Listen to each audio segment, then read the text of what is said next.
part 2 of 3?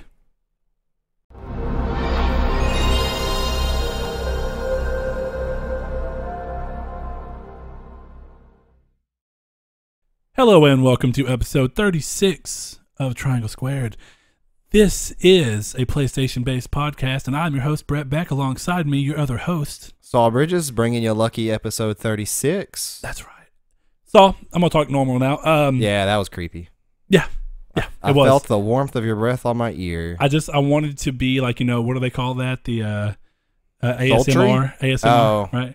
Where it's like, I've always been curious about ASMR. Do you have to have two microphones? I think you just have. Well, I don't know when like you're making it. When you're making it, I'm not sure. It's really weird how. But it's meant to be like softer talking. Oh, I know. It's never worked on me. Never have I. I've tried to watch a couple of those videos. It's weird. I don't know. Never has it ever worked on me. It's never worked on me, but to be fair, I don't take them seriously, so I don't even. I guess I don't even put myself in a mental spot to where it would work. No, like I remember seeing one on the top page of Reddit, and it was like, "This will give you chill bumps," and it made me annoyed. It hadn't happened yet to me either. It made me annoyed. I was like, I can't hear half of what you're saying. Well, you know what's not annoying, Saul? Our podcast. The fact that we are a PlayStation-based podcast. It may be annoying to some of you, but we are Triangle Squared PlayStation Podcast. In case you're joining us for the first time, we post every Monday at 10 a.m. Pacific and 12 p.m. Central Time on YouTube in video format and on podcast services pretty much anywhere across besides the globe. SoundCloud, Spotify. No. That's what it is. Spotify's that bastard. Yeah, Spotify. They denied us. You know, yeah. we took them out for a night on the town. Ones with no heart. them, dined them, and then they fucked us. True boss fight of Kingdom Hearts 3. Heartless. They don't care about nobody. I did tell Hannah the other day. I'll say in a second. Okay. I don't like how this started. Anyway, if you ever have questions or topics that you would like us to talk about, you can tweet them to us at Triangle SQRD is our Twitter. And you can also send them to us in email form at Triangle Squared Podcast, spelled out exactly like it sounds, at gmail.com. But Saul, what I was going with is I was messing with Hannah the other day because we were using our little Google Home.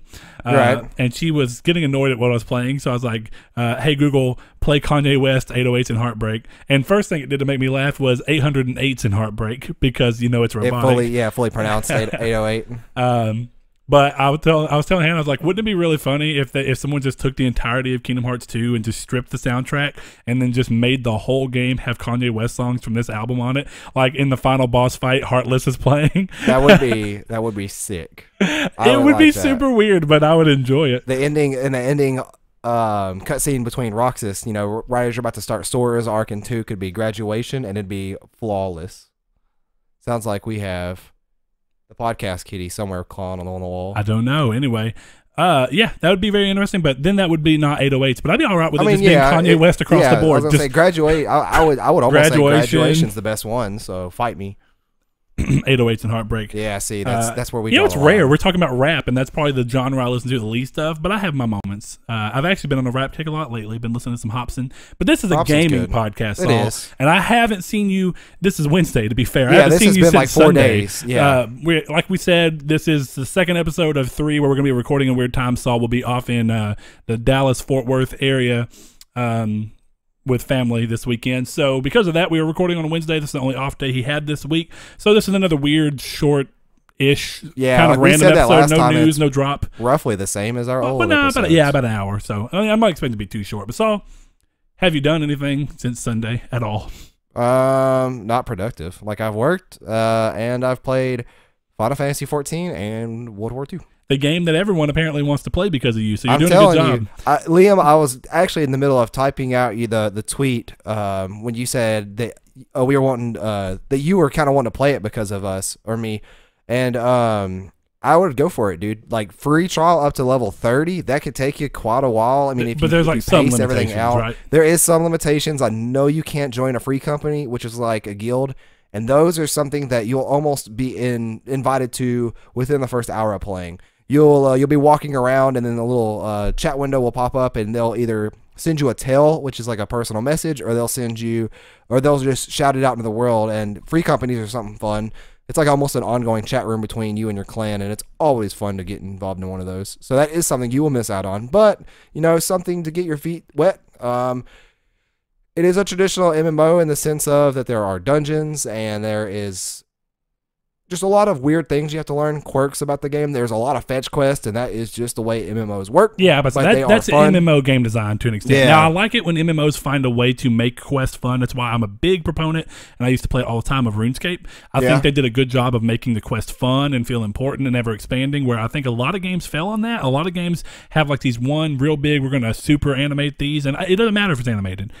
If anything, playing the most recent, playing the little .hack trilogy that I never got around to with GU, like I mentioned, their mouths are not fully animated, and honestly, some of it's just in-engine, kind of looks bad, but the story is still really good. It doesn't matter what it looks like. The little quirks, yeah. This is a great example of sometimes games just need to go the extra mile to be a good game in whatever sense they're going to be. And I'm not saying that Final Fantasy is bad at it. I haven't played enough to be able to do that. I'm just saying it's a typical failure on MMO's parts, in my opinion. The overall infrastructure. Because RuneScape still has the grinding nature that a lot of people like about MMOs. Yeah. But in the middle of all that and trying to get this different loot and trying to get money and trying to be rich and all that, it makes sure that quest lines are fun and inventive and like make you get different items and craft things together. And it's way more fun than a lot of MMOs tells. I mean, like Guild Wars is one of my favorite games. The first one, not Guild Wars 2. It's very specific. I love Guild Wars 1. I felt like of all the MMOs I've played outside of RuneScape, that one and Silk Road are probably my favorites, but they still have weak stories. Guild Wars had probably one of the better stories. It was the whole aim for it at the time was to be cinematic, but that's something that it's a reason I can't get into MMOs, because you really have to just give your life to the MMO, Unfortunately, it's why I don't play RuneScape. I mean, I've lost myself to that game enough times that I know not to play it because I won't do anything else. Final Fantasy, I think there are a couple of MMO quirks you have to get over. If you like to immerse yourself in a world, this is a good world to do it, but you will often see weird-looking people showing off weird-looking armor. You'll see... in one world, for those that do play, it's called Limsa Lominsa, and it is probably one of the most popular city states in the game. And if you go to the Aetheryte Plaza, there's like a shopping center, and there are, in my world, on my server, there are these people who stand there always. I've never not seen them there, and they are wearing, I can't think of the name, Moogle helmets. And they are in stances that you would see. So where like their head just looks like a Moogle? Yep. Like it's a mask almost? Yep. Like their head looks like a Moogle mask. And they are almost in a Ginyu Force style stance. They are all like doing weird stances and they're just stay there. And I've never seen them move. I've never seen them not there. I don't know if that's a fake account set up by people who they just have them there. I'm telling you. You think someone just pays $15 a month and has an extra computer just to log on and get in that pose? I don't know. Like what they feel they have so much fulfillment from that. A group of 6 people that just Ginyu Force it out. Every time I go, Ginyu Force was 6, right? Something like that. Yeah, 6 or 7. I think Raccoon, Jace, but I go to that specific city state and that Aetheryte Plaza to go to the market, and every time, and that's often, and every time I do that to go check out the market boards, they're there. And I've never been there, whether it is 8 a.m. here, 10 p.m., 3 a.m., they're always there. I don't know what world they're in. I don't know what it is, but it's hilarious. The actual game, though. What do you think the chances are that it's people that just specifically wait? They follow you around and they somehow know that you're about to leave and they're like, go, and then they get into position. That'd be creepy. They specifically do it just to ruin your life. I'm like sitting there I get done like doing a fate or something. I look over, there's a Moogle person in a bush, and they're like, he's over here, he's not there yet. That'd be creepy. But the story is fantastic. It's a whole guild of Moogle people. Yeah, it's like, I'm telling you, it's like 4, maybe 5. It's like an archway that leads into a market alley, and they are there. I'll take a screenshot of it, and you'll see the screenshot before this goes live. But I will take a screenshot of it tonight or tomorrow and put it on Twitter. I want it. But I need it. It's good. It has a good story, and it feels like a Final Fantasy. I will say it had a good story when I was playing it. It's of what I played, but I had the feeling when I was playing it that it was going to be one of those things where you get a story and then you have to do like 5 levels worth of normal MMO missions, and then you get another cool story mission. It kind of does that, but it's not locked off by leveling. I mean, you could get to a point where if you're not playing enough, you will hit a point in the story where you have to be a certain level. But I've only done that once, and that was, I think, the first time I ever played. The game doesn't scale though, right? Is there a level requirement for missions? Technically, yes. Now, your class jobs are every 5 levels, and that is something you will hit. Like I started a summoner, and I was level 5, and then to get to level 10, the quest it gave me got me like level 7, and I could not do level 10 quest until I was a level 10 summoner. But I just swapped back over to my level 50 Black Mage and then carried on with the main story. But it's good. It will take some time getting used to if you guys do jump into it. There is a lot of stuff that you have to get to used with, like the buttons and the HUD. And there is some stuff that you can do that I would recommend on making the HUD better. You can scale the crossbar thing down. But it's certainly worth the free trial just to see if you don't like, or if you like or don't like it. But other than that, I've been playing World War II. Still a really solid game. A lot of bad mechanics in the game though. Unfortunate. Like spawning. I can't tell you how many times I've spawned and have been in combat within like 3 seconds of spawning. It's not really a mechanic, I guess. That's just, it's bad. Well, yeah. It's bad spawn. I can't remember what they call that, but there's an algorithm that determines. It's a bad game flaw that has. Like it's the spawning, and it's really, really fun when you have a good match, and it's really, really annoying when you have a bad one. But that's really been it. I started Persona 5 today, but I've played that before to the point where I'm at. So you're off all day today, right? Yeah. Changed my tire and started playing Persona, and then played a little bit of Final Fantasy 14, but then played a lot of Call of Duty World War II today. Okay, cool. I got to the point in Final Fantasy 14 where there is 12-man dungeons, and that's where it gets hectic. And the thing about that is that people are grinding for certain weapons and relics and stuff in that dungeon. Since it's level 50, and I've never had done that dungeon, so we kind of just rushed through it. So I was kind of like trying to keep up, trying to realize what's going on, like, you know. And being DPS is pretty easy because that same dungeon is why I stopped being a tank, because I did not want to have to worry about leading people through this dungeon. So. You know what's just as a quick aside, I'm sorry for interrupting. No, you're good. Another one of the reasons I loved Guild Wars in specific is that it was a buy once, play forever game. Yeah. Now see, and I really, that's what I want. I get that there's reasons as to giving them money. Server maintenance is one thing. Yeah. But I think if they find ways, because every MMO has microtransactions. They have for a long time. And see, this one's put into something like when you turn the game on, it goes into the launcher, and you have to log into the launcher, then it goes to the main menu of the game. All that stuff, it's called the Moogle Station. All that's on the Moogle Station, something that, honestly, I've never even looked at. Like, I know they're there. Yeah, no, you can avoid them. Yeah, but they're just there. I'm saying every one of them has it. That's a way there. for them to get extra money. But that's one of my favorite things about Guild Wars. It was buy once, and then when they came out with expansions, you bought the expansion, obviously, if you wanted to play the expansion. And Guild Wars had a ton of expansions. I just wish they would have been able to keep that up, because Guild Wars 2 was the same. I don't remember there being a monthly subscription for it. I think it was buy once, play forever.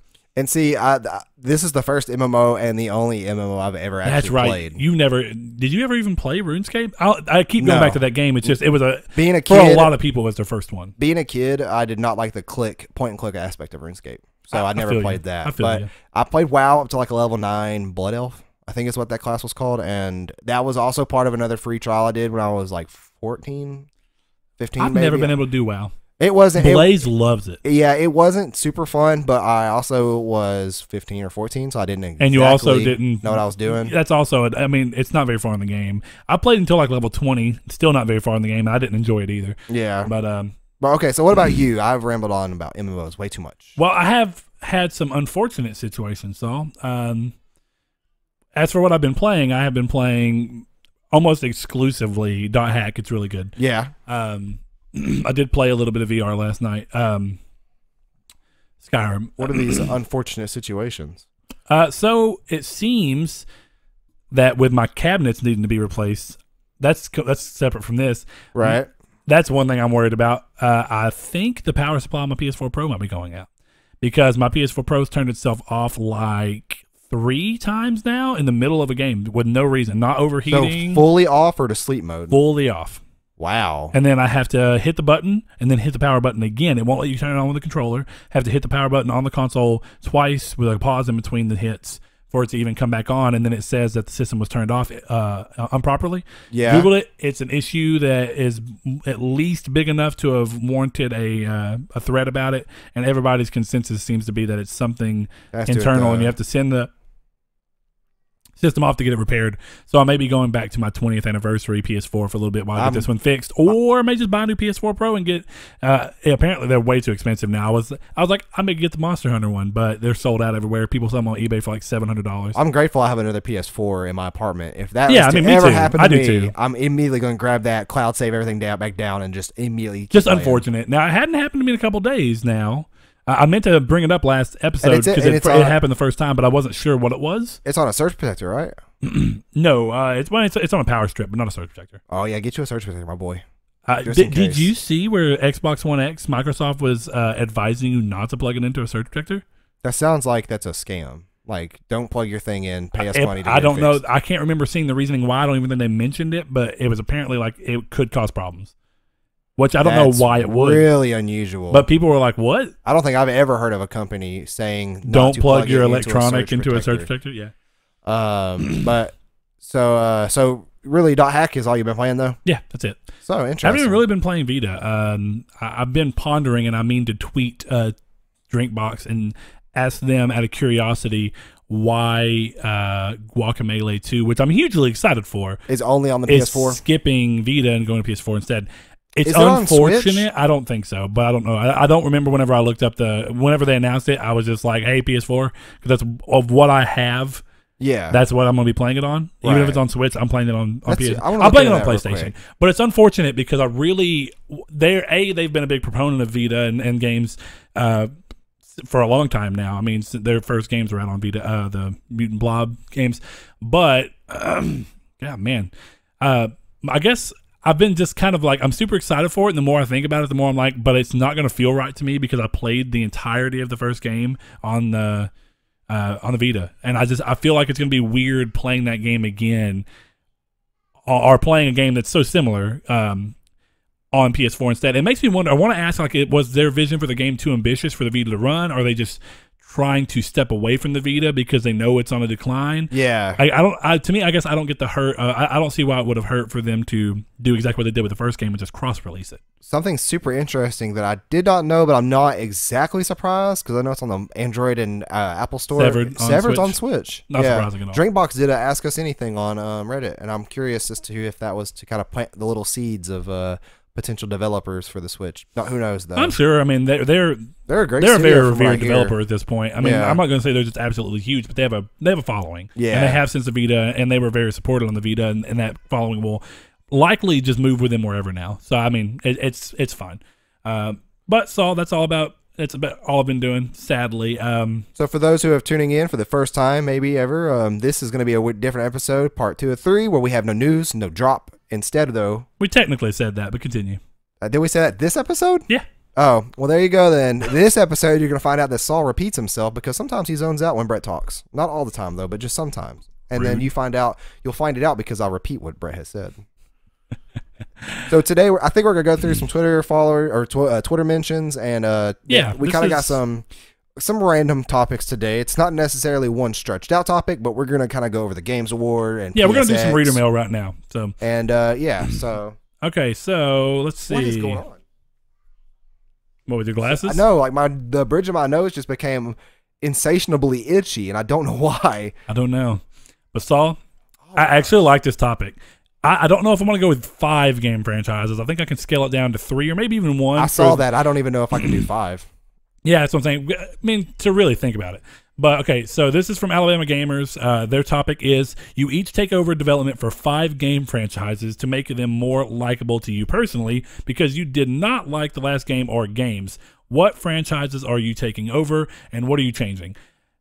That actually ties into another question that somebody has asked us about sequels, and I think it was today. Yeah, it was. That ties into where, honestly, a lot of things that I have played that have a long-running sequels, I've pretty much liked to a good degree and not really considered changing much about them, or I wouldn't have played them, I guess I could say. Like, I did not get to play Dead Space 3, but, see, and if you were to ask what I would change about that, honestly, that series, I don't have a huge qualms. A lot of people had qualms with 3 and never had qualms with 3. I could see how people want more horror aspect and slow it down, but I can't really input on that.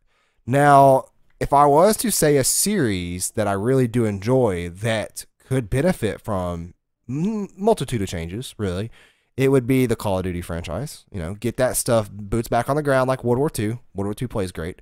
And this is going to be tricky because it goes over multiple developers like Treyarch, Sledgehammer, and Infinity Ward. But yeah, like those games, remove all microtransactions from that, and I know that's not going to help. But well, I'm going to say some stuff about that, which is I've been saying it for a little while. I think I even mentioned it last episode, but I guess we'll go off on a small tangent there right now. The problem with specifically removing microtransactions from games, this is aimed towards Battlefront, removing pay to win. Yes, I was going to say removing microtransactions that give you benefits over other people in multiplayer. But pay to win. Going over exactly why some people want Cosmetics microtransactions to be gone completely, and the only reason I got to tell people that, I mean, is it comes down to a thing where if they do that and there's no more, completely extra income for them outside of the initial purchase of the game. Excuse me, and like DLC and small stuff. Anyway, if they do not get that kind of influx on the thing, oh my, this is so off center. I don't know if I hit the table or what. Probably did. I didn't. I set that up, so that's probably me setting it up. Anyway, unimportant. Sorry, but if they do that, one thing that people just take for granted is that games are so cheap right now.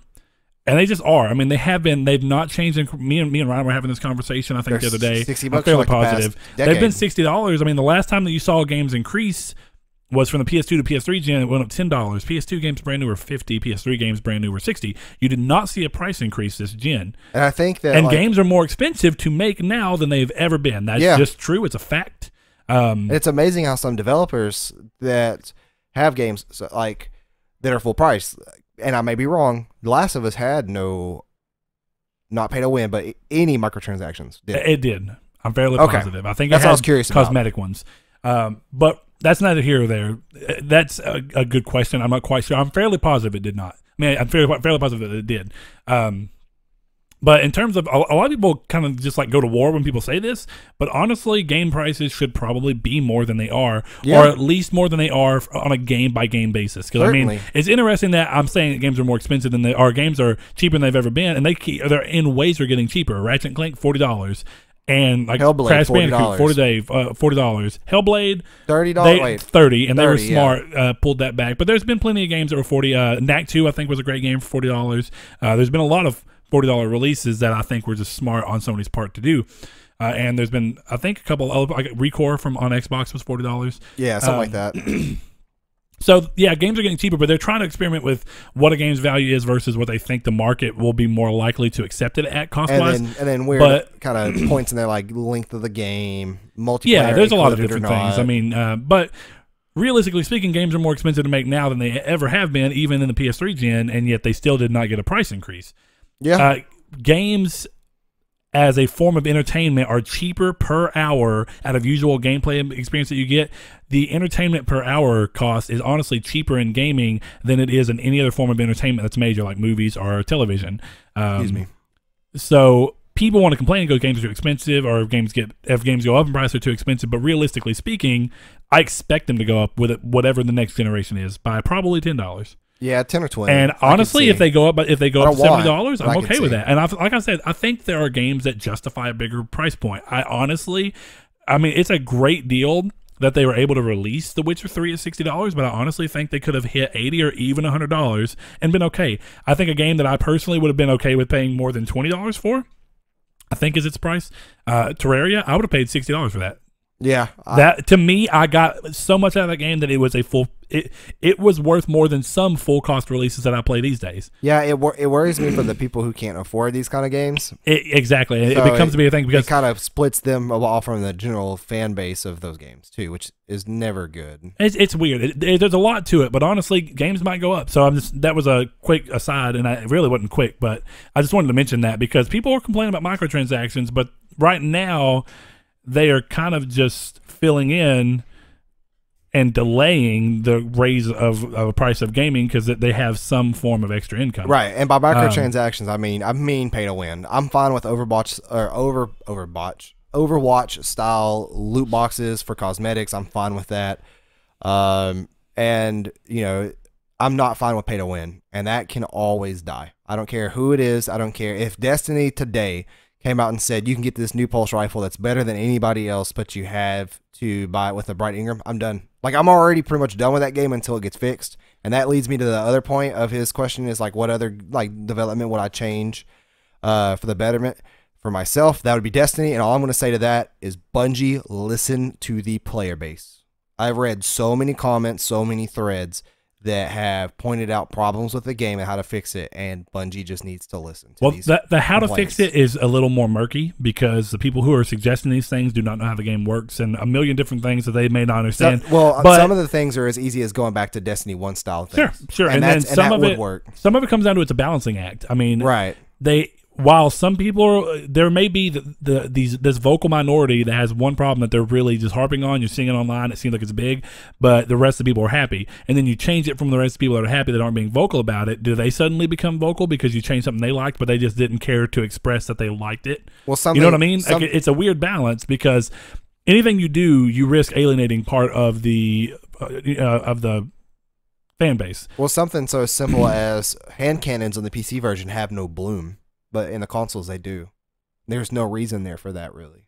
Have no bloom? Yeah, like when they shoot the reticule and stuff and the accuracy, which after the second shot, that shouldn't, like, and on PC, you're already more accurate than you are with a controller. So, like, let us be more accurate with the controller.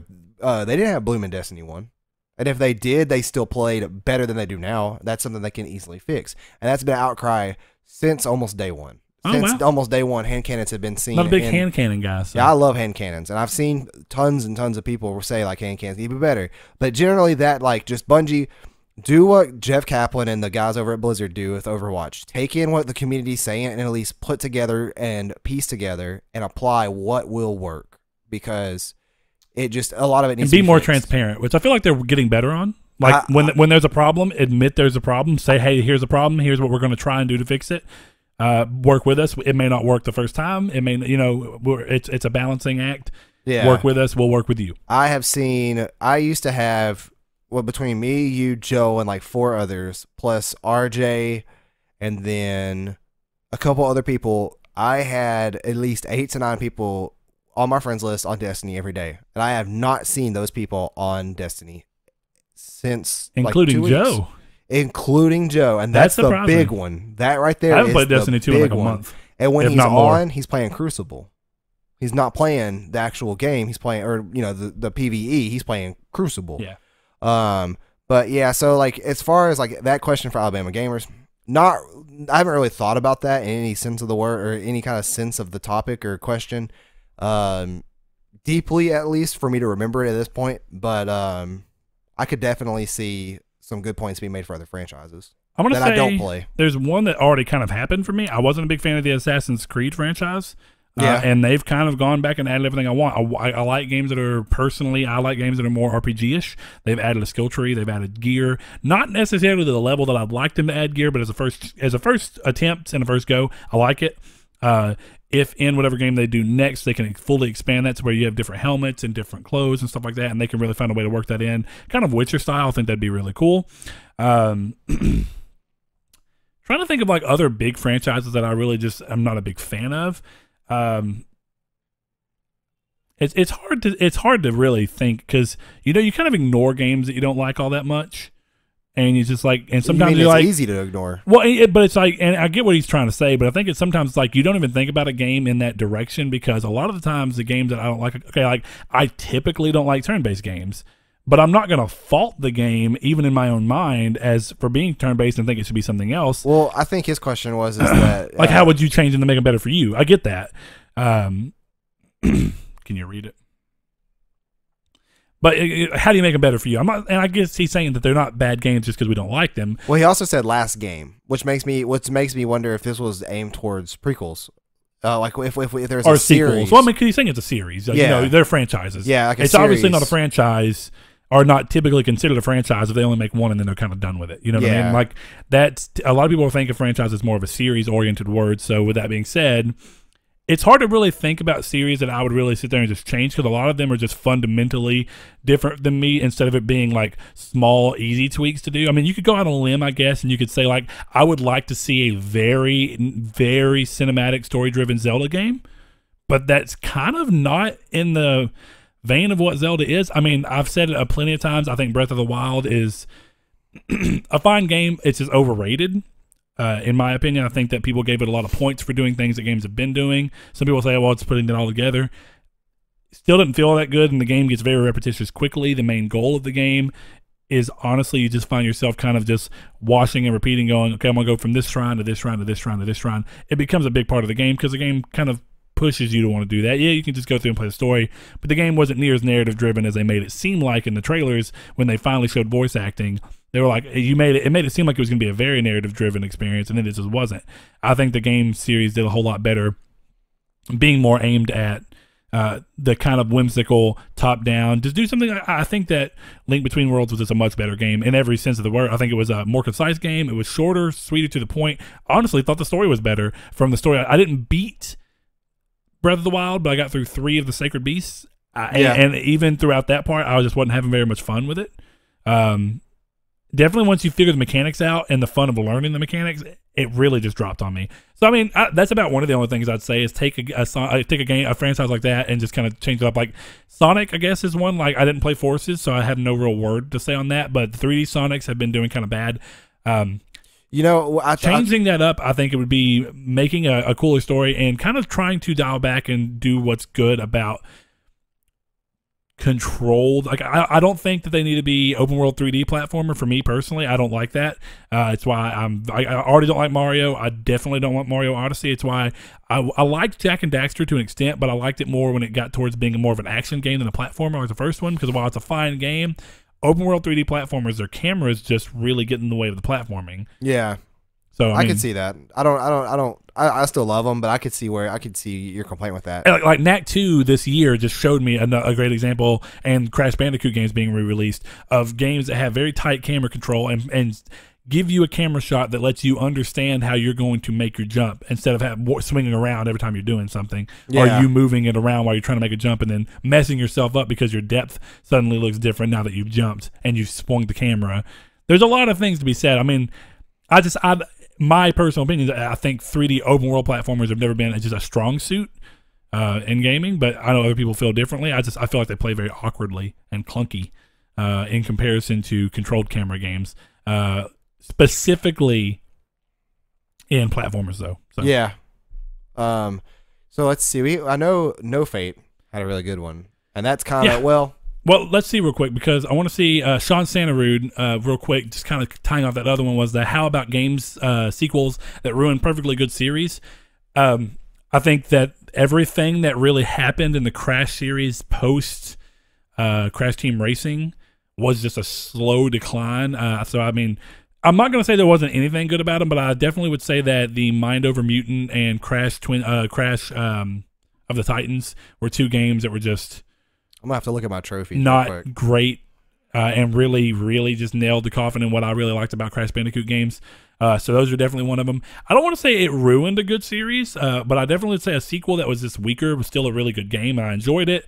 And I don't hate on it near as much as other people do, but I do think there's something to be said about God of War Ascension. It was the probably weakest God of War game to date that was at least an actual console game, or even the handheld ones. I thought that the 2 handheld games actually were much better games than Ascension, personally. So I know it's controversial, but I thought Watch Dogs 2 was garbage, and I thought Watch Dogs 1 was really good. That's definitely a flip of opinion. I don't actually have a lot of problems with Watch Dogs 1, other than the slightly too serious of a tone to the point where it was almost comical. Talking about Watch Dogs 1? Watch Dogs 1. Yeah, I could see that. Watch Dogs 1 had that little special feature, though, that had the tablet, or you could use your phone, and you can have somebody race through the police, and you can set traps for them. Yeah. It was super fun, and then the PvP was great. But the rest of the game was... The first one was an interesting take, like an interesting idea, and I feel like the second one was Ubisofting it a little too much.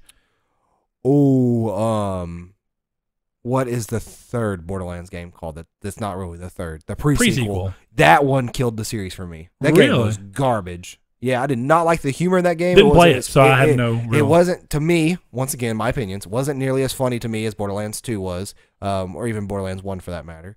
I didn't feel a good... Really, I hate the phrase now because it's become a meme, but sense of accomplishment that the game did. I didn't like a lot of the game itself. But really, where do you stand on Final Fantasy 15? Yeah, that's one. I don't consider those. It is weird because I don't consider any Final Fantasy games other than the actual ones that have the standalone sequels part of the same franchise. I know it is, but it just does to me in my mind. It's like that. You're thinking of more of a traditional sequel where like it carries on a story. Yeah, because that one to me, like, yeah, Final Fantasy, and even then, when replaying Final Fantasy 15 like a month ago, I could see where it is a good game. It's just not a game I could enjoy because so it in a sense it ruined the franchise for you, even though that's not really where your brain went. Okay, yeah, I see that, and it didn't ruin the franchise for me by any means. Hold on, I just now realized what you said. It didn't ruin the franchise. Well, but I'm saying not in the same mindset. It's not making you go, oh, no more Final Fantasy. It's just certainly not. It was the first time in a while that you played a Final Fantasy game. It pushed me to another Final Fantasy, as a matter of fact. So that's interesting. But I'm going through my trophies right now, and as far as like bad sequels, you know what? I'm not gonna. What's one? Metro. I did not like. Now, granted, I'm going to replay these games. Hold on. Are you telling me right now that Last Light ruined it did 2033 for you, or ruined the franchise? It did not ruin. I will say that 2033 was such a good game that Last Light, the first couple hours were so dull to me that I did not want to play it. Get out of 2033. Here. Maybe because you played them back to back. No. I don't think it had to do with that. And it might have, but like it also had to do with. You also played 2033 in a completely different state than its launch state. That's true. I say completely, I played Redo. It brought some of the mechanics back. Which was interesting. So I mean, I don't know. I that's interesting. I can't believe you'd say that. I thought Last Light was really good, and I'm excited for Exodus. Oh yeah, me too. I'm gonna give a second chance before Exodus, but just that was something that was like, man, I really missed the first one. Oh damn, I had one and now it's gone. I can't remember what it was. Oh.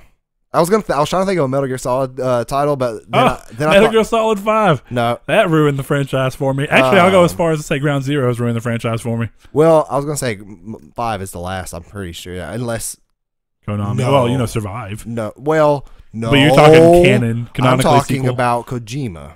Oh yeah, that's the last one. Kojima. Are you still waiting for Death Stranding to be a Metal Gear game? I am. That's the real Metal Gear Solid 5 because Metal Gear Solid 5 was Metal Gear Solid V for Venom. I'm telling you, I swear. You're crazy. I will make a video of me saying "yeah, boy" for 30 minutes straight if that's the case.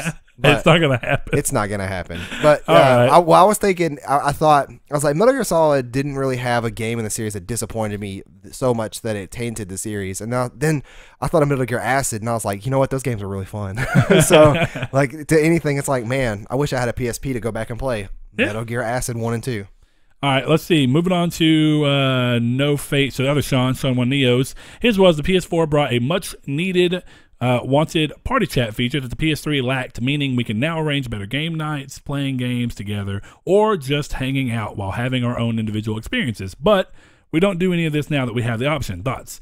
Okay, I actually am on a completely different side of this. I think that now that the option's here, I see a lot of people on my friends list using it. I only use that. I never use in-game chat. Oh no, but he's not even talking about that. I think he's talking about from the fact that it's there, but a lot of people just don't use it at all. And I would say more often than not, I'm in that party. I'm in that camp. I don't use party chat all that much. I only use it when it's necessary, but I love it when I need it. Yeah. Like, when we decide to play Diablo and Donovan doesn't come over here, instead we play online, or like when he lived in Alabama and we had to play. Or Destiny for that matter. It's like we wouldn't use Destiny's actual game chat. We would use the party chat. Me and RJ had to one night because of NAT issues with one guy. That is the thing, is that every now and then you'll get that one person with the closed NAT, and it's like it messes everything up. Yeah, it kicks everybody out, and it adds them back, and you can't hear nobody. But yeah, I like it. I certainly think that I think it's useful. It definitely was needed for that to survive, and for the PS4 PlayStation wouldn't have done near as well in a multiplayer universe.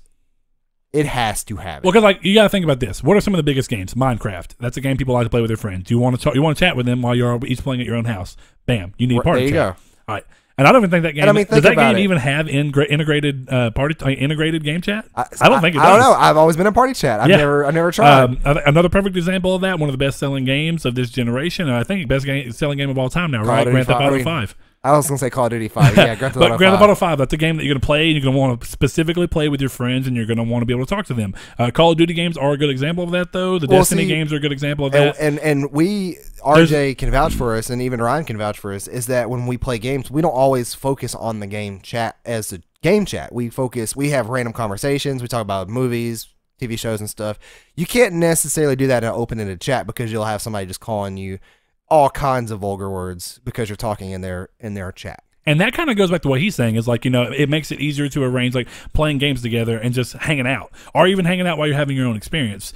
That's not something I do often. I've seen people do chats where they're all playing different games. And I'm like, how the hell are you doing that? Dude, do you remember like 2 months ago, maybe a month ago, we were all playing Destiny 2. I was still in party chat making them bomb-ass breakfast burritos. Like, I was in the kitchen cooking up breakfast burritos, and I was still in party chat. It's amazing. You were? They were good breakfast burritos. Let me tell you, get some of that, get that breakfast sausage, some eggs, a little bit it's the end of November. Sauce. That's been about 2 months ago. Because I haven't played Destiny in about 2 months now. Yeah, I don't think I did play it around Halloween. Because not having Festival of the Lost made me really sad. Oh, yeah. I am really, really curious and cautiously happy or excited for Dawning this year. I'm cautiously happy cautiously excited that game becomes what Destiny 1 was after Taken King. I got you. Really, really hope. But yeah, that's my thoughts on that. I think that the feature was definitely needed, and I think if it came back around that the PS4 didn't have it, it wouldn't have been near as big as it was because people wouldn't have. Friends help sell consoles definitely in early days when people were trying to make the decision. They want to make the decision based off what their friends are playing. When their friends are playing and they want to play with them and talk to them, it was definitely an issue on the PS3 that they couldn't. You had to find weird ways around doing that, and you didn't want to use the party. You didn't want to use in-game chat ever because there's a million other people, and you can't. When you play games like that, sometimes you just want to be able to chill. So it's a nice feature, and while I don't use it all the time, I appreciate it for what it is. I think it's very important. Now, he did come back and add, I'm curious to find out if others feel the same or if my friends and I are just getting too old to spend time together. Definitely happens. And then his other thing was maybe better storytelling in games leaves us wanting less distractions, and that is absolutely the reason I do it very little. When I play games, I play so many story-driven games, I already don't like distractions in my own house. I want to be able to play the game and understand what's going on and take it in. That's why I play games. It is my main form of entertainment and storytelling. Dude, that is my biggest kryptonite right there. And I had already played through the first 10 hours of Persona 5. And I'm replaying it now, and I was like, let me listen to a podcast. And then I was like, man, I really like this music. So I closed off the podcast, and I was like, I'm bored. I wasn't bored, but I was like, I need something else. When I'm playing Call of Duty, I have videos on YouTube over there I'm listening to and stuff. So you're multitasking in such weird ways because you're doing something that is not mentally engaging. It's not mentally engaging from you're taking in something that you're having to pay attention to. It's more skill based. Yeah, and The Witcher 3, you're able to skill base things without having to worry about what's going on the screen. It's more you're seeing something and you're reacting to it. Well, and I'm missing out on features that I want in the game, like the voice acting and the soundtrack. Like with Persona 5, if anything, and we'll get into this here in a second, the soundtrack of Persona 5 needs an award on its own. I think it did get nominated for okay, it does. We'll check. Yeah, we'll check here in a second. You go ahead, I'm going to check. But, I would say soundtrack or narrative, and I know it's not narrative, and that's what makes me mad. But, yeah, it is. In narrative? Oh, no, never mind. Hold on. No, it's not narrative. It's not narrative. Go ahead. Yeah, it does deserve to be an art direction, though, that's for sure, because that game is gorgeous. Yeah, it has a thing in best score music. Yeah, good. Okay, but anyways, yeah, so, if I'm trying to play Persona 5, or when I was playing The Witcher 3, or what was the last big open-ended game I was playing that I really wanted headphones on? And, that's one thing is I sit there with headphones on and I'm playing these games, and to me, it's almost like an ADD kind of thing where I need something else. And then I'll lose focus on what I'm listening to, like the story or something, so I close that out immediately.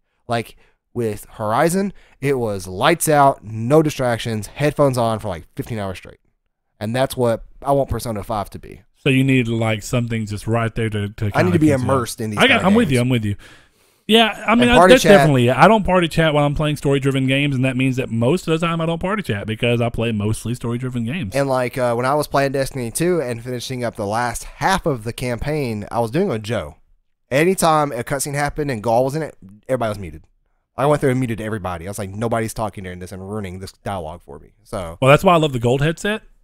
Anytime a cutscene started happening and y'all wouldn't shut the fuck up, I don't think I had the gold headset. I loved it. Point. I loved it. I might have, but I'd never. I just rocked the party chat to where it is in the favor of the game. I couldn't hear y'all, and I'm like, good, I can hear. Yeah. I'm pretty sure I was still using the hyperclouds. But anyways, oh my gosh, I was trying to think. What? There was There was another game, and it's bothering me that I was using, like, that I did not want to have any other distractions on for. It might have been me trying to do it with Final Fantasy 15. Maybe. I'm not sure. But 2 more questions, and then we'll kind of just move on, which is actually the last question. It's kind of tying into some of the stuff we already were talking about. But Nate Lloyd, Mr. Scorpion Wild, hey, buddy, haven't heard from you in a while. Hope you're doing well. You both have been huge supporters of Hellblade. We absolutely have. Of the Game Awards it is nominated for, which do you think it has a real shot of winning? So I pulled up the website because I wanted to actually go through and make sure I got it right. I think it's like Performance of the Year for the actress who played Senua. I think that it's in here. Get Horizon out of Best Narrative and put that in there. Okay, Best Narrative has Hellblade. Keep it in there. All right, so let's see. It's down for Best Narrative. Keep these up. So Best Narrative. I think it's Best Audio Design. Yeah. And man, I tell you, what a category for it. Audio design's not the same as soundtrack. Best Performance. No, they split them this year. That way, sound design specifically, because think about it. I like the score for Hellblade, but you know. Oh yeah. You know that's the same guy who played in Call of Duty Infinite Warfare, Brian Bloom.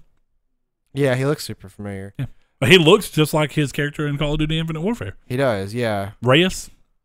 Yeah, that's his name. He's the main character. I was mad at So hold on. And Games for Impact. I think that it's the 4 that it's done. I don't think that there's anything else it's for, because the rest is mobile games and like weird.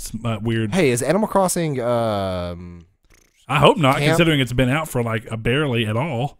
Yeah, that's what I was for mobile games. About. It's not. Yeah. It's not. What is number 1? Is that Fire Emblem Heroes? Yeah, that's a fun game. Anyway, so of those 4, I'm torn games. Specifically because I think that everything that it's been nominated for, it absolutely could win, and I see it making sense. I think Games for Impact, I was telling Saul, 100%. I've seen a lot of people talking about mental illness specifically in a better fashion and more of a cleaner light than they normally do, and like actually talking about it in a non-negative sense, and specifically talking about Hellblade in the same sense, to where in the same sentence, that way they're tying them together, and it helped a lot of people kind of get that together. Now, I think audio design is absolutely deserving. Very few games make me put my headphones on and be like, holy crap, I have to have my headphones on. This is amazing. Yeah. I think that's one of the best things that game does. It has a great score, and there's a lot of music that's like, you know, when you're rolling through it, the soundtrack does well.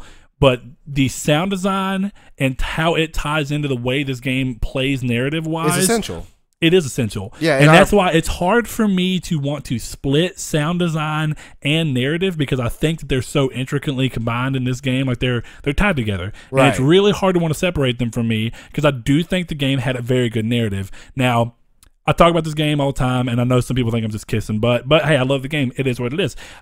I have a hard time wanting to choose Hellblade over Nier, and that's specifically because I think Nier's a little bit longer, it has more weight and impact as you're going throughout it, and it's more of it's a little bit, it combines this personal scale conflict and drama and like resolution where you're like, oh, okay, this is a one person or one group of people struggle, but then it also has like humanity as a whole and has a lot of existential stuff in it that actually makes you go through and kind of think about what's going on in the world, the effect that like what's going on in the robots there. Like the game has more scope and scale, and I think how long it is and how much it twists and turns on its own head to where sometimes you're like, I can't believe that just happened. And it takes a lot of Japanese role-playing game tropes and then flips them on their head.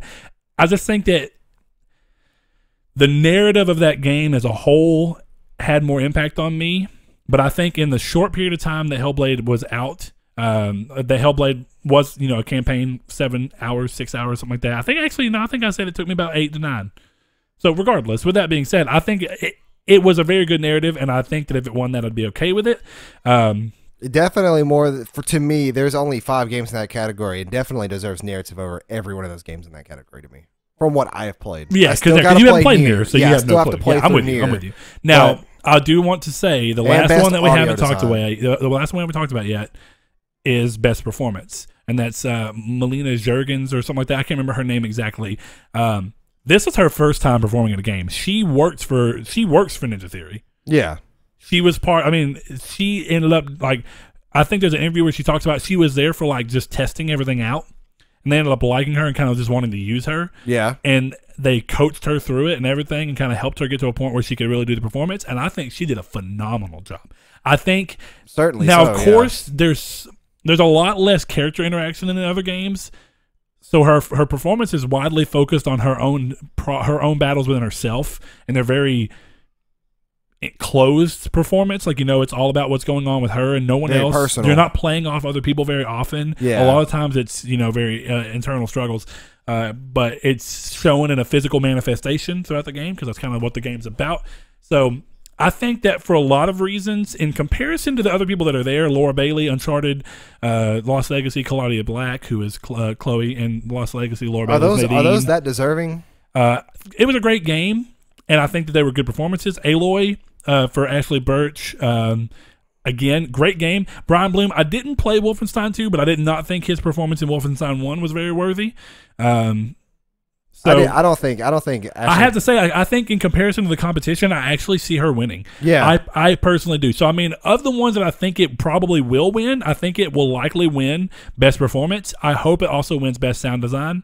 Yeah, because like Ashley Birch on there from Horizon, Horizon it was had a good great performance. story. It was a good performance, but it doesn't. I think it comes down to the supporting cast wasn't as strong, and in ways it pulled her performance down. Yeah. Because it was a single-handed performance until towards the end, and then even then with those the kind of returning characters almost in a sense, it was just kind of. It was okay. I mean, there's moments I really like in the game, like whenever you go back and you visit your dad figure's grave. I can't remember his name off the top of my head, and she has that really emotional scene where she's talking to him about everything that's happened. I actually really liked that scene. I thought that was really good. That's right at the end of the game. I think she excelled when she was able to just kind of be herself. A lot of the other voice acting was fine, serviceable. Really, I mean, it was good, but it wasn't enough to pull me in any way, and I didn't feel like a lot of what was going on was enough to pull me. So I think as a performance, I just don't feel like that's I really feel like that is the strongest performance of the people listed in this category. Yeah. The only one I don't know anything about specifically is Brian Bloom as Blazkowicz in Wolfenstein 2, but I've seen him in Wolfenstein 1. I can't imagine that his performance... Was he BJ in Wolfenstein 1? I'm fairly positive. I mean, the voice doesn't sound any different in Wolfenstein 2. No, not to me. And I platinumed Wolfenstein 1. I have a hard time I don't know. I don't know. Out of that category for me, between... I feel like she's it. The Lost Legacy that I never played, and then the voice acting performance, and Horizon's also kind of coupled by those weird facial animations at times. That's true, and I think that of course Nadine and Chloe, they look amazing. I mean, there's a lot to be said about their playing off of each other and stuff, and it is a good story, it's a good performance. But I think that because Hellblade's focus is so about Senua, and the way that the performances are really pulled around her face, and the way that they did the head rig.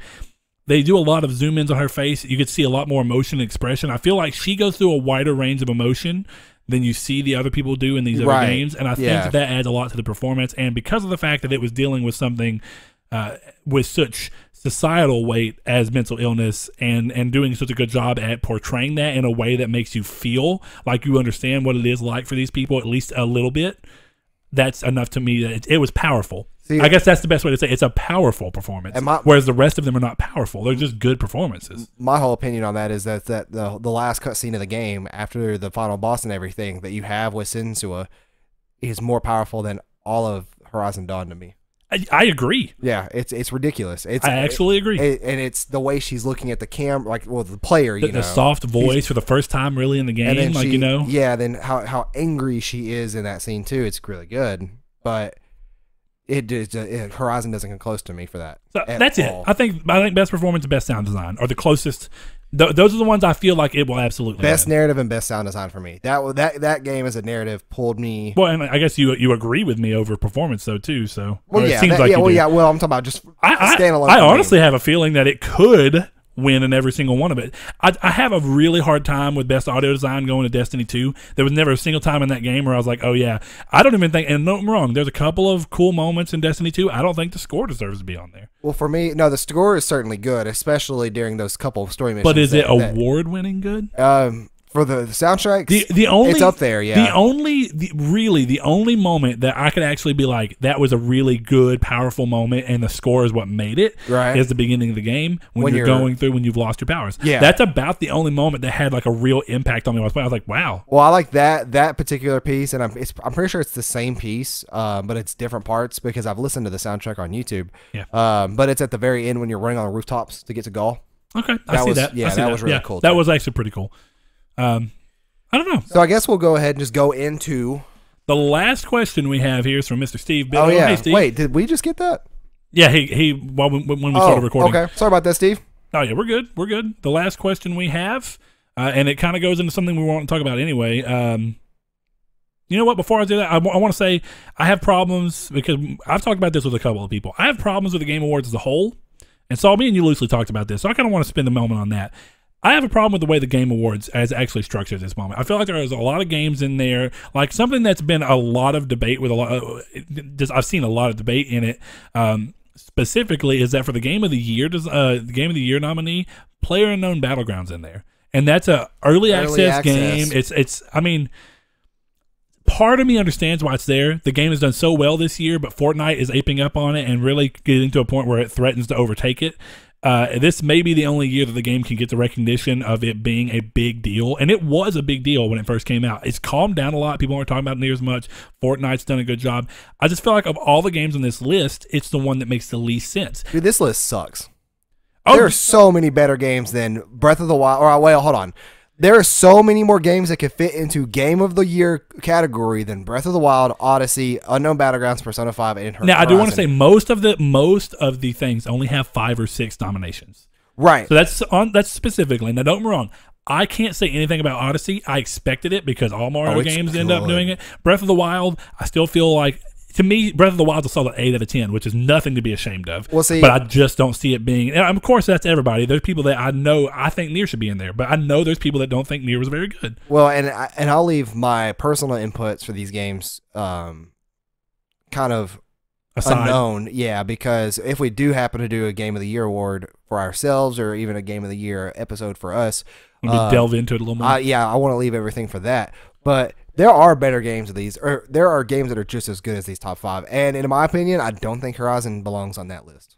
That's what really makes me. I feel like there should be about this year. I feel like there should be a list, which would be really hard to do every year, of best new IP, because I think I think their stance for Horizon to be best new IP.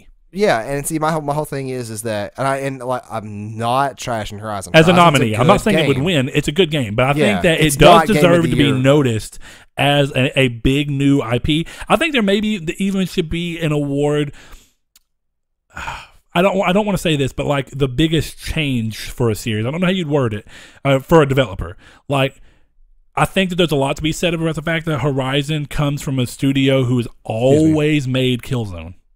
Right. Yeah, They've always made first-person shooters, and they took, and don't get me wrong, there's better open-world games and everything, but this, as a first take at an open-world game, it is really good. It performs almost flawlessly. It's got a good performance, good voice acting. Not a regular PS4 doesn't. That's a good point. Yeah. That's a good point. I had multiple frame rate drops in that game. And not bad, like not where it was just. I do remember that happening a lot, or not. I keep saying a lot. It happened often enough to have this memory now. Yeah, exactly. Exactly. But games like these 5 particular games, the same way, Unknown Battlegrounds, get that off of there. Like, it's an early access. That's not an actual full release game. That is not a retail game. Get it out of there. It does not deserve to be on that list. It's honestly the only game on the list that I just can't make an argument for. Yeah, it's literally not a full video game yet. It's still early access. And I think they're releasing early 18 for Xbox, later 18 for PS4. Yeah, I think it was supposed to be before the end of the year for Xbox, but they weren't able to hit that, right? And see, for me, I would argue, there are, like, I'm trying to think through all the titles that I played through this year, especially earlier in the year, like Neo. Neo could be on that list. Neo was very good. I may have, and I think that's another chance a couple of the boss stuff in the game, but that really irks me. But Neo is a very good game, and I want to revisit that game one day. It's just, it's a very well made video game. I'd be very, it'd be an interesting category too. Most improved sequel. See, I'm blanking. Just kind of how we're going on the opposite. Well, like Gravity Rush 2, I feel like was everything that Gravity Rush 1 was, but better. I think that there's argument to be made that it's a very good improved sequel. Regardless of how some people feel about Knack as a series in whole, I think Knack 2 is a very good example of a sequel being much better than the first game. There are some people who would argue that Watch Dogs 2 is a much better sequel than the first game was. I know that you feel differently about that, but it's, I mean, there's reasons to be said. I think there's categories that just don't exist. It can only be so long, that's true, but I guess my other problem with the Game Awards as a whole is that they've taken it's less and less about the games, and almost every year it starts to be about these weird other things. I mean, I'm glad that it still has game culture in there, like it's esports is part of it, that's cool. That's a part of gaming that I feel like does need to be talked about, and it doesn't get talked about often. At least in the big media. I think there's people who follow it and it gets bigger every day. But I don't like that there's kind of like a halftime show and they're really worried about getting some band to play. I feel like it needs to be a little classier and needs to be an event. Honestly, I feel like they should take away reveals. When I watch it, I don't want to be seeing games for the first time at the Game Awards. Save that for a convention. When you watch the Game Awards, they have worldwide. What is it? I can't remember the wording they used. World premiere, first premiere or whatever. It's like exclusive first premiere. I don't like that. I think that takes away from the spirit of what it is. A lot of people end up only watching it for the reveals and don't even care much about giving the developers their time of day. That's something I've seen people complain about on Facebook. It's like, whoa, why am I doing all this? I just, it's crazy. They're like, why do I want to watch all that just to have what? Why is Final Fantasy 15 on the list? Why is it on the list at all? Yes, it released after the date for last year. It's not a solid 2017-2018 cap. Oh boy! Final Fantasy 15 released too late to be a contender for the first game. Right. For last year's. For last year's. Didn't it? Yeah. So it did. That makes sense. Yeah. I mean, because I'm going through here and looking at the list. I haven't seen Rime on here, which is a good game. I feel like there's plenty of games that are just missing out, but I mean, I don't know. It's a weird thing. I feel like I already have problems with nominations. I feel like a lot of these things, and I don't know where they get their nominations from, if people write in to determine, like, or they just kind of follow. I've heard Ryan say a sentiment that I actually think is probably not all that wrong, which is that they just see what's been trending on Twitter, and then they just kind of make it like, okay, well, we're going to say that these games are for that. Speaking of this show getting too big for its britches, let's go ahead with the most anticipated game presented by McCafe. Yes, McDonald's Cafe sponsors the most anticipated game. They need that money to pay these bands to play in the middle of this crap, or not have it all. Like, just that's my biggest thing. Come on, Jeff. Like, seriously, Mr. Keegley. Isn't he the main person behind all this? Like, he's the president of this. He has all the control. I don't like it. It's too big of a show. I love Jeff though. Like, Jeff is a great person. He seems to be. Don't get me wrong. I have no real problem with him. He seems to be very. Ryan does not like him very much. We've over a game of Division. We were talking about that. He said he just kind of seems braggadocious. Like, kind of. Yeah. He does. I can agree with that. He seems genuine, which is why I like him so much. I mean, I'll give you that. I don't have problems with him. I have a problem with the way this show has continued to evolve to a point where I feel like it's less and less about the games every year, and it gets to be more and more like this weird Super Bowl halftime show the whole time, and they just occasionally throw awards out. Well, and there's so much more in best performance that could be in there than those 5 people too. Like, it's weird seeing nothing but these. Like, is it the 5 of every top category or something? I don't know. I don't know how they went about doing it. It's a problem I've had. I feel like there's much better ways to give awards to game. Like, I think the Dice Game Awards are more classy and just nicer, more elegant.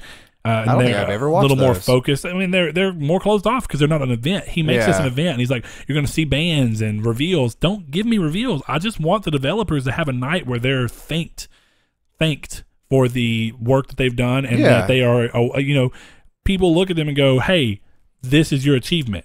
Even being nominated is an achievement, and I'm proud of every one of these people being nominated. Of course. I feel like it's gotten too uncontrolled, and I don't agree with it. But I'm gonna kind of end it at that for me. But I am really curious as to where they get their nominees from. Like, I wonder what that's a big deal for me of too. Games are these nominees coming from? Because if you go through there, like alt tab back over to there, because almost Horizon. You can get that tab back because I want to make sure I'm right, and I just didn't cherry pick with my eyes. But I'm 99% sure that Horizon was in almost every single one of these. No, not every one of them, but it's in a lot of them. Okay, so we have. It's like you see the same games pop up in a lot of categories, which I mean, I guess you saying, oh, hey, it's good, like best art direction, which I actually will agree, it's a pretty game. Yeah. Best narrative, it's in there. 3. Best art direction, it's in there. 4. Best score is not there. Sound design is not there either. Which is surprising. Best performance 5. she's in there. Games for Impact is not. That's pretty much it.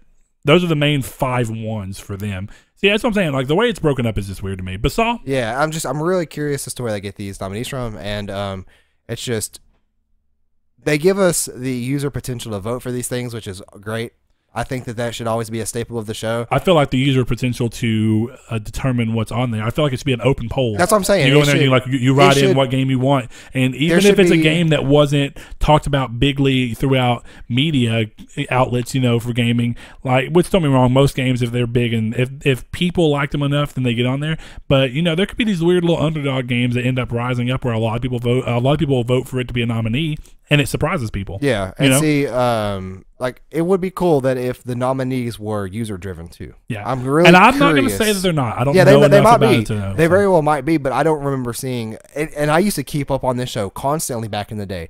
I don't remember in any memory that I have of being able to pick the nominees. I mean, me either. So I So think you've always been able to pick the I nominees. think there's like a to judge win. panel that kind of determines what games are going to go up, but I'm not quite sure about that Because either. But Mr. Steve Biddo, since I kind of threw him to the side a second ago, I'm going to pull him back over. He says PSX predictions, which we already kind of want to talk about. Which city would make a better home to PSX? What games do you want to play at PSX? Is this your first PSX? Are you a fan of panels? If so, what makes a great panel? Favorite Sony executives, past, present? What announcements could bring the house down? Okay, so first thing I want to say, for some people, like we mentioned, there's not going to be an official showcase. They're not calling it a showcase. It's not this big deal like it was last year. It's not going to be near as big as last year's. They're moving it to Friday. It's going to be like I can't remember what they're actually calling it, PlayStation Presents or something. They're going to talk about a couple of things. Like, we're going to see Dreams. I think that there's plans to see Ghost of Tsushima a little bit more. I think we're going to see actual gameplay. But it's going to be much more scaled down. There's not probably going to be any announcements. If so, very few. And it's going to be a much scaled down. It's way different. It's a little unfortunate. They say that this comes off of feedback that they got from E3. And I'm not sure what it is. I mean, they didn't go into full detail of what that is, but they act like this is them listening to what people want. And maybe it's that they couldn't give the PSX that people wanted, so instead of making a big deal but having it full of things that people didn't want, they wanted to scale it back. Right. I'm not sure. It's such a weird setup. But I'm going to start off. I'm going to leave predictions to the side for now. Which city would make a better home to PSX? Dallas. It's close. Yeah. No, I'm serious. So Dallas is huge. It is, but here's one of the biggest things. Convention center sizes. One of the biggest convention centers, and they keep adding it onto it. And part of the reason it being is that video game culture is so over there. Where they use it right now is the Anaheim Convention Center. That's the same convention center that BlizzCon's at. BlizzCon is huge. Yeah, that's true. And they've added on a new wing specifically to be able to make enough room for BlizzCon. That's nuts. So it's big, and it gives them the show floor that they need. So you're saying California still? I think it's perfect where it's at because they hopped around a little bit, and then they've been here pretty consistently. And I think it's because this is the best place for it. I honestly do agree with that. This is not my first PSX. I have been to PSX. Saul sadly did not end up getting to go. Had to get a refund on his ticket. Sad days every day. One of those problems. It sucks. That's what we don't get paid to do this. Sadly, he has work. He has things he has to do. He had family obligations this coming weekend, so he can't take a second weekend off. Yeah. I understand. It's life, So it's not my first PSX. I am a fan of panels. Saul, have you ever watched any of the panels on PSX? From any panels, pretty much are at any convention. Yeah. So do you watch like the Last of Us 2 panel, stuff like that? So do you like them? They're okay. They're a little. They're not. I wouldn't say boring, but a little dull. Is it because they're very professional? Yeah, I'm okay. I say professional. They have a lounging element to them, right? But they're still professional. Uptight in a way. Yeah. I don't want to say uptight, but they're focused and driven. And I would say that they're comfortable, but they're still uptight. They're lounging, but they're. I guess I think uptight's kind of a negative connotation. Are you meaning it in a negative connotation? No. So you're just saying professional. I guess so. Yeah. And it's so structured and pieced together that. Instead of business, it's not business casual. It's just business. Yeah, something like that. Yeah. Well, but still, I get what you're saying. So, in your opinion, then, what makes a great panel? Of the panels you've seen, what are your favorites that you can remember, and what would make them even better? I would say just any panel in which the host is actively And I know that some of these are not scripted, but they're going through a structure or a spine of the show. Yeah, and they have questions that are because they have to control a little bit. They want to talk about things that people are going to want to hear about, but people may not naturally get them to those. And sometimes they only have so much they're allowed to talk about, right? Depending on if it's about a game that's pre-released or that's not released but just got announced. Yeah, and then there's some panels that are about like retrospect. Yeah, and about the past and questions they can answer and things they've learned. One of my favorite things about any kind of panel is in which the host of the panel are speaking out with the people or with the audience, and that they aren't afraid to kind of get deep and dirty with the any of the questions. Like they sometimes even ask questions they know are most likely not going to be able to be answered, but they still push. Yeah, and I've seen that, and I like that too. And it's fun to see, the host of the panel. Somebody will ask them something like, is Ellie dead in Last of Us 2? And then they'll, if they have a smart remark back to it or something. That's what makes panels fun for me. Yeah, a good host. A good question. A lively host. A lively and just almost not funny or comedic, but just a fun host. Yeah, a fun host. There we go. Yeah, because there's very professional hosts where they're doing their job right. Yeah. But you don't necessarily enjoy them. But you still enjoy the panel because of the information, but you don't enjoy them as a host. Necessarily, you know what I mean? See, and I'll enjoy them as a person, and like I understand that they're fine people. Yeah, but it's just sometimes in which the panel goes is that it's dull. It's almost where I would rather watch a recap of the whole entire thing, with the panel, with like the highlights of the questions answered and stuff, or watch them individual. But as far as favorite panel goes, I don't really have one. Like I don't really go back to. Did you watch the Kojima panel where he talked to Greg about Greg Miller? Did you like that one? I mean, it was fine. Language barrier is a huge deal. It went on too long too. A lot of Greg's questions could be picked out and were not filler questions to insult Greg or anything, but they were questions that I myself did not like, so I did not find them, But I would say that is a really good panel. One last panel question. Did you happen to watch the panel about the future of including inclusiveness in games and making game like a more broad thing for more people to enjoy? Did you watch that? It had like 5 people, had the Media Molecule people, had the people who did Until Dawn, so Supermassive, had somebody from Supermassive. That was last year though, wasn't it? No, this year. PSX. I mean, Paris Games Week, PGW. Oh, okay. Panel. So just and it had Luke, whatever, from Bungie. Yeah, he was there, and Shuhei Yoshida was there. It was an interesting thing. That sounds like a big old myriad of people, though. That's cool. It was cool, and they were talking about like things they've seen over and like ways that they can help make game more accessible. His name now. So you said Luke from Bungie, and I can't think of his last name. I can't remember it either. But I say Fish, but that is not his last name. But yeah, that's a really good question because that really has me kind of rolling back panels through my mind. Rooster Teeth has had really good panels in the past. I can't say this now because I'm not. So you're thinking more from like a fun panel, less informative. Because there are panels. There are panels that are meant to be, and there are panels that are meant to be informative too, and not meant to be goofy. Yeah, but I'm just kind of going through any panel I've ever watched, and I'm like, because I've never really thought of panels that way of like highlight reels of any kind or favorites. Yeah, I never thought about that. That's a really good answer, Steve. Yeah, that's a really good question. That's a really good question. I like panels. I think I'm big, but I'm a big fan of listening to developer input and like developer experience. Like I like hearing what they say. So I really like informative panels. I get that sometimes they can be boring, but for the most part, like I really like hearing Neil talk about like The Last of Us 2. Yeah, and actually talking about like what drove him to want it, and I liked hearing specifically. Like I also like hearing the voice actors because in my mind, like the voice actors. So when it's specifically about a game, like hearing Troy Baker and Ashley talk about Joel and Ellie and like kind of what it meant to come back to these characters and like what these characters mean to them and that their input really matters and what these characters do and don't do. It was eye-opening and really fun. I feel like getting to peel back the layers of kind of what goes on behind the scenes in development is fun. Yeah, but Luke Smith. I had to Google that. Yeah. But the last year's panel for why did I just blank? What are we talking about? Last of Us. Yeah. That was when they first revealed the trailer, right? Or was it 2 years ago? No, that was that was last year at PSX. See, they revealed the trailer and then they very well could have been because I was waiting for the trailer. I was not paying attention to that panel at all. I was waiting for no, they revealed the trailer during the actual showcase. It was the very last thing they did. Okay, then the panel happened later, but they showed parts of it. That's right, with Neil and everybody sitting up on stage. Yeah. Neil and his long ass hair. Yeah. Love it. So I don't know. I like panels. I think they're a cool thing. What makes a great panel is just being able to, for me, informative. But like Saul says, depending on how it is, if the host can have a little bit of fun and not be too tense, it's fun. The hosts have to be entertaining to me. Yeah. They have to, like, if it's information's good and all, but that's stuff I'll read the next day, and in pieces, which I won't have everything at once. Favorite Sony executive, past or present? Andrew House. Really? I actually liked Andrew House. I love Shuhei.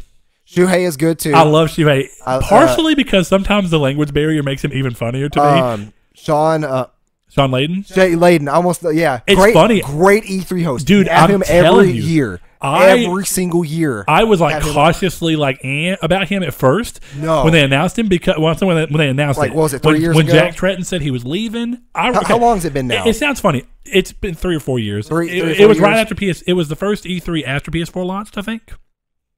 Which is the first no. It was 2014, I think, was the first time that Sean Layden That was the one I watched with you here. Yes, and it had Fallout 3. Yes. No, Bethesda and stuff, but that was the same E3. Okay. Or no, actually, I think that was 2015's E3. It was. Gotcha. Okay, but regardless, but he's a very good host. I like him a lot. He is. He's an entertaining person. He knows when to start and stop. Even though this year, I like how he changes. Like at PSX, he's always way more casual. Yeah. And then at E3, he's a all little more dressed up with a businessy tie and and looks nice. I feel like he floats. He floats really well. I liked Jack Tretton. I don't know what it was. I think he was really good in front of a camera. Yeah, he had a really, really good on-air personality, I think. Yeah. Now, but that doesn't mean that he didn't necessarily feel like he was a gamer though. In ways, that's one of the things I like about Sean is he feels a little more energetic and tied to what's going on. Yeah. But Jack was just a good personality. I really liked him. I'm not saying he wasn't a gamer. It's just he didn't come off as one instantly. If you were to compare them both, it seems like Jack would need a rundown of what he's presenting before to kind of feel more. Maybe, I don't know. Familiar with it. He's definitely he's in the. I just feel like. The things that they brought are just different. He was a really good professional in front of the camera person. I feel like he always did a good job of rolling with whatever punches were happening E3, even if they were negative.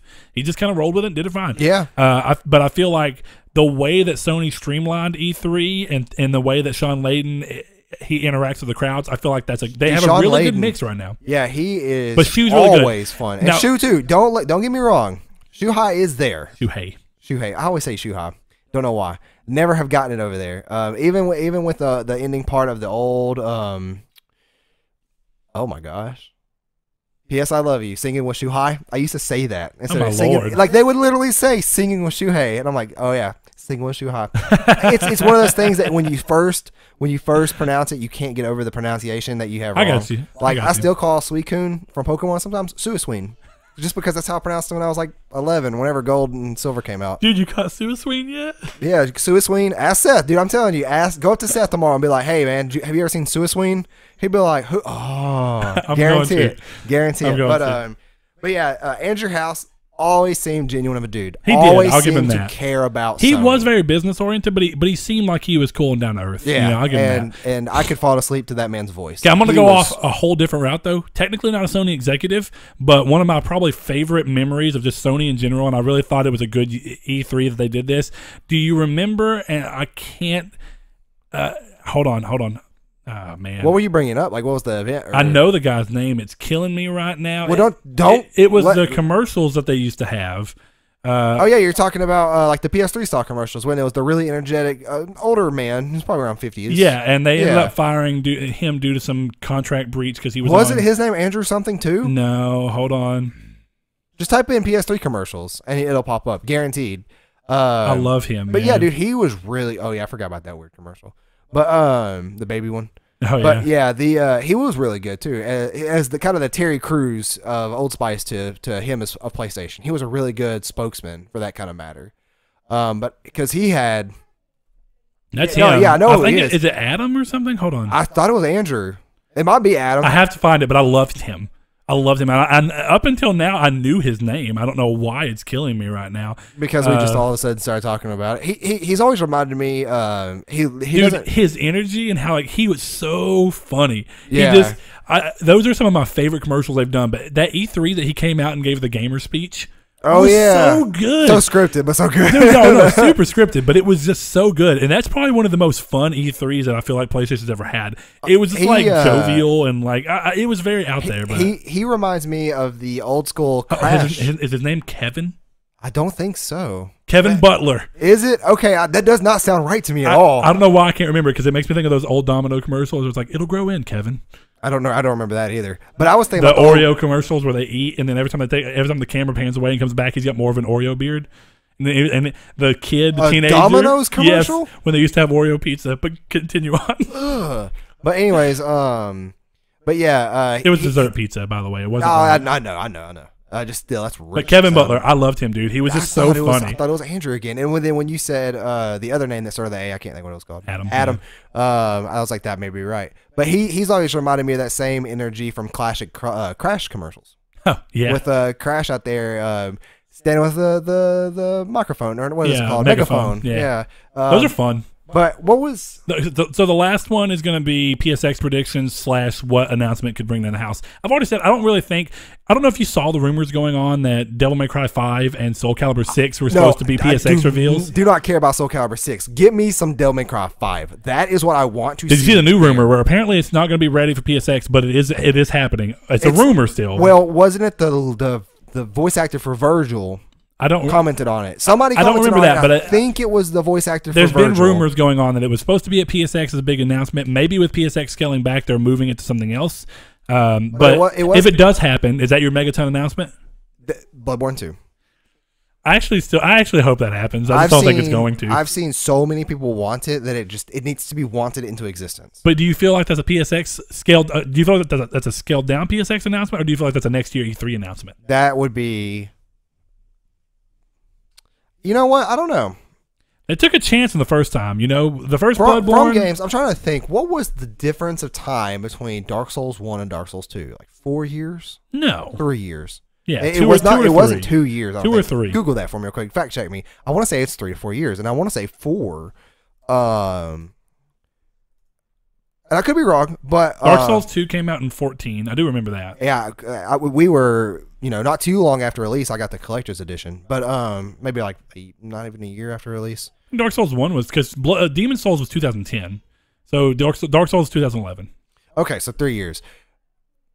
Let me double check. Bloodborne has been out for 3 years. Demon Souls was 2010 in America, I think. It was initially released in Japan in 2009. No. They had to have come out in 2009. Let's look. In America. I thought it did. North America, October 6, 2009. So just late that year. Yeah, because Seth had it. And I remember that was the year I graduated high school. And he bought the new slim one? Yeah, and it was in the room when he was off at his, what was his first job? Oh, yeah, Lifeway. Yep. He was off at Lifeway. I'd play it. And that's where I got into play Demon Souls for the first time. I didn't play it long, but I did play it. But...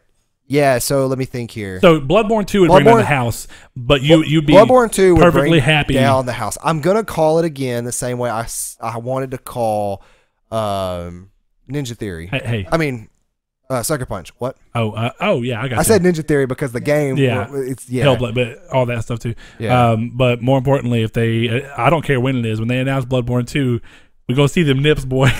Yeah, I don't care where it goes. Hashtag free the nips. I already showed my nips. If it happens on the day when we're not recording or anything, and we're not doing a live stream with it or whatever, I'm not gonna take my picture. You take a picture of your nipple and you put it on Twitter. No, that's no. Saul, you hurt me. You hurt me with your words. But you got my nips on the E3 stream. If you guys haven't seen that, go check it out. It's hilarious. Didn't we cut it out? I don't remember. I don't think so. I thought like towards the end there, I was like, I'm happy enough. I'm easy of a person. Here's my nips. Yeah. But yeah, Bloodborne, I was going to make it the same call with Ghost of Tsushima, yeah. And say that Ghost of Tsushima would be a Paris Games Week, and then they would drop, that way it wouldn't take too much away from Last of Us, which Last of Us still had a trailer. I still am mad people think that's Ellie in the trailer. So let's get that out of the way. I've seen too many people claim that's Ellie. Have you seen people say it's Ellie's mom? I have seen that. I don't think that's the case either. Well, like it would be that scene's happening in the past. The only reason that been confirmed? Nobody knows. No, okay, nobody knows. But I could see this much. I think it's weird enough that I don't sound sensitive, but the Asian-ish kid is saying demons. It could be because of a culture difference, or it could be that it's so early in the happening that they don't know what else to call them. Like they don't. Yeah, but I don't know because they call them the affected normally, right? No, they call them clickers. So, but that came from the sound they make. So I don't know. It's hard to say. But if that did happen in the past, that's cool. But that would have not. I'm trying to think of the timeline here. Last of Us. I don't think that would be possible though, because Ellie was 11 in Last of Us 1, right? Yeah, something like that. 14. Roughly, 11, yeah, roughly around like that age. What was the year gap? 7 years in between? No, I'm not going to say 20. spoilers. Was it 20? Okay, never mind then. I thought it was a shorter gap between the very beginning of The Last of Us into the next hour. Yeah. I'm not going to spoil anything in between that gap, because if you never have played Last of Us, literally can go pick up the remaster for like $10. Go do it. Go play it. But okay, so 20 years. That makes sense. I was going to say that if it's been 7 years, then there's no absolute way that could be her mom because of the weird 7-year-old or 11-year-old child being there, 7 years. But no, because you got to remember, Ellie was born into the world. She never knew what it was like before. We are treading, and I know it's a 5-year-old game. Well, hold on, I'm not treading. I'm telling you right now that she's 11, and there was a 20-year gap in between the first moment of outbreak. No. Okay, yeah, I get what you're saying. I thought you were about to say something else. So no, she was born into the world, and then I thought you were going to give a benefit. She has. No, just saying, like in general, she was born into the world. She never knew what it was like before the outbreak. How old is that game? 2013? Yeah, came out August 4 years ago. 2013. I remember the day that game came out. Me, you, and Seth. Or July, one of the two. We were at Walmart buying Pokemon cards or Yu-Gi-Oh cards. Something, but I don't know. I feel like there's not going to be any announcements. I mean, honestly, I'm just happy enough knowing that Dreams is going to be there and seeing. My hope is that we actually see, and like my prediction is that we see what Dreams actually is. We get explained more of how it and why it's a game, and then we get a release window. And if we do not get those things, then I have to drop Dreams. And Dreams is something I'm interested about, but this will it's like a morbid curiosity to the point where I just literally want to see if it's even coming at this point, which apparently it is, obviously. Yeah. But I'm telling you, if they do not give a release window and show more about the game, and really preferably a release date, if they don't do that, then people are going to start chalking this up as the next Last Guardian. I mean, I love Media Molecule, but cool. But I think we're a little different though, because have you really had a reverence for the Little Big Planet games? A little bit, yeah. I mean, I absolutely love those games. See, Some of my favorite times ever have been Little Big Planet 2, and then definitely, and this wasn't Media Molecule to be fair, but Little Big Planet Vita was a great game. Yeah, Little Big Planet 1 and 2, I have a lot of fond memories of. No, dude, I very, really, very good. I appreciate the series for what it is. And Tearaway was a really interesting game. I think that Tearaway is a very underrated Annie game. is still addicted to that game. Like, she still has been playing that game in spurts. On the PS4? On the PS4, yeah. Unfolded, I think is what that one's called, right? Yeah. And like, I love that studio because they're really original, imaginative. And they're really imaginative. And I've already forgotten about Dreams once. If it's not like solid concrete release date or solid concrete gameplay or mechanics or something, like if it's a rhythm game, oh my god, I hope it's a rhythm game. I really do. They've already said, I mean, it's going to be a game where you make your own games to an extent, so it has some DNA of Little Big Planet in it. No, well, yeah, and people say Sound Shapes is a rhythm game, which I can see that for about half the game, because the other half with challenge mode or whatever, not really, but can see. But I would love to see Media Molecule make a rhythm game, a rhythm platformer style of Little Big Planet. That'd be interesting. That's my dream for them, and I want rhythm, because I can just imagine the soundtracks that Little Big Planet has and stuff. Their own music composition into a rhythm game would be amazing. Well, they use a lot of, in Little Big Planet, they used a lot of licensed music.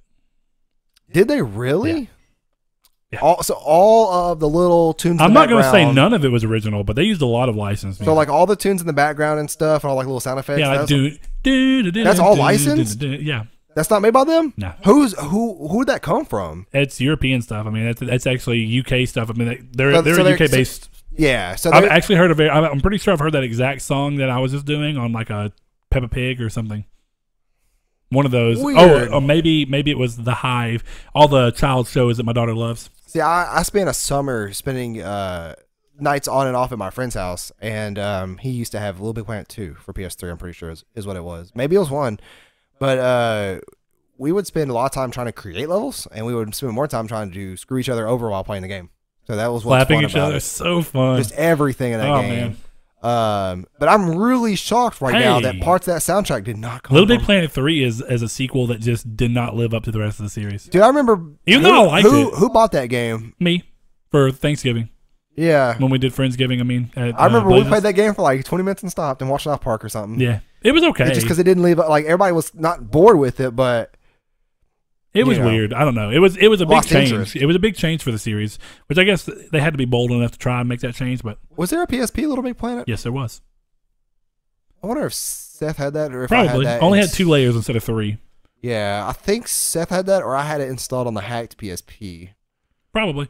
But, Saul, is there any other predictions that you have for PSX? Because I feel like it's really toned down. Give me Bloodborne. The realistic prediction, though, and the realistic want is Devil May Cry 5. I'm actually going to pick up Devil May Cry 4 soon. Okay. And play through that because Devil May Cry 4, people shun it, love the game. I want to give it another try. If you buy it, let me borrow it. Because I didn't like it when it first came out either. So, what are you aiming it at me for? No, I'm just doing that because you can't borrow a digital game. No, you're buying it digital. I hate you. I hate you.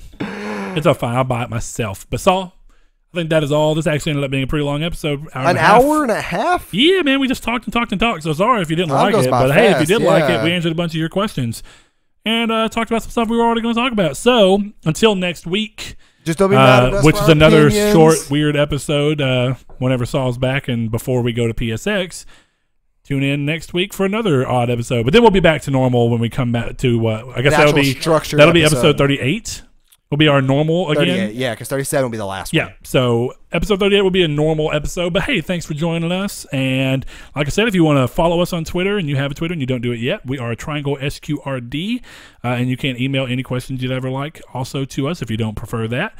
To trianglesquaredpodcast@gmail.com. And don't forget about our Discord. Oh, hey, yeah, thanks, Saul. Discord. You ran that. You go ahead and talk about it. Yeah, so for you guys that want to have a easy way to chat with us and hang out with us, and we've been enjoying it. We were doing Joe Dirt quotes last night in it, so it's really chill. It's not so much centered around the podcast, but more just centered around hanging out. We're talking about Xenoblade 2 in there. We're talking about all kinds of weird things in there. So, and I do mean weird things. I'm not going to say it on air because you got to come join the Discord and hang out with us. But it's super fun. It's exclusive. It's basically like a chat room, and I use it as basically a big old group texting service that I can talk to all you guys with without having to get on my phone number. So, it's fun for that. But you guys, this has been episode 36. Triangle Squared. Thank you. Thank you.